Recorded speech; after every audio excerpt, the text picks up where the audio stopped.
అందరికీ good morning. నా routine ఏంటంటే 5కి లేచి 1 లీటర్ ఆఫ్ వాటర్ తీసుకొని మా పిట్టగోడ మీద కూర్చొని వింటర్ అయిపోతుంది అనేసి సెండ్ ఆఫ్ ఇస్తూ వాటర్ కంప్లీట్ చేసేస్తాను. నైటే ఇంట్లో అవైలబుల్ ఉన్న కొన్ని డ్రై ఫ్రూట్స్ అయితే నానబెట్టేస్తాను. ఇవాళ చాలా తక్కువ, లాస్ట్కి వచ్చేసాయి, అన్ని సీసాలు ఖాళీ అయిపోయాయి, మళ్ళీ రీఫిల్ చేయాలి.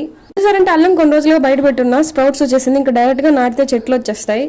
డ్రై ఫ్రూట్ షేక్ లోకి నేను చియా సీడ్స్ యాడ్ చేస్తున్నాను. సమ్మర్ స్టార్ట్ అవుతుంది కాబట్టి ఇంక మీద చలువ చేసేవన్నీ యాడ్ చేసేసుకోవచ్చు. చియా సీడ్స్ చాలా కూల్ డౌన్ చేస్తుంది బాడీని. అండ్ ప్రోటీన్ షేక్ లో నేను ఎలాంటి మిల్క్ అయితే యాడ్ చేయట్లేదు ఈసారి, ఓన్లీ వాటరే. షేక్ కి బదులు ఫ్రూట్ జ్యూస్ కూడా తీసుకుంటూ ఉంటాము. మార్కెట్ కి వెళ్ళి తీసుకొచ్చేంత ఓపిక లేకుండా డైలీ ఇదే నడుస్తుంది ఇంట్లో. ఆ భాగం బ్లెండర్ తో పాటు ఫ్రిడ్జ్ లో పెట్టేస్తున్నాను. నేను మార్నింగ్ 10కే స్టార్ట్ చేస్తాను బ్రేక్ఫాస్ట్, ఇంటర్మిటెంట్ ఫాస్టింగ్ అన్నట్లు. లంచ్ బాక్స్ చేయడానికి పెద్దగా వెజిటబుల్స్ కూడా లేదు ఇంట్లో. చూస్తే కొన్ని ఫ్రోజన్ బటానీస్, క్యాప్సికమ్ ఇవే ఉన్నాయి, అవేసి పులావ్ లాగా చేసేసాను. మీరు అనుకునేది కరెక్టే, కొద్దిగా ముద్దగా వచ్చింది. ఆరే కొద్దిగా విడివిడిగా అయిపోతుందని ఆశిస్తున్నాను. నా favourite part of the time lunch box pack చేయడం మా ఆయన కోసం. That's about today's video.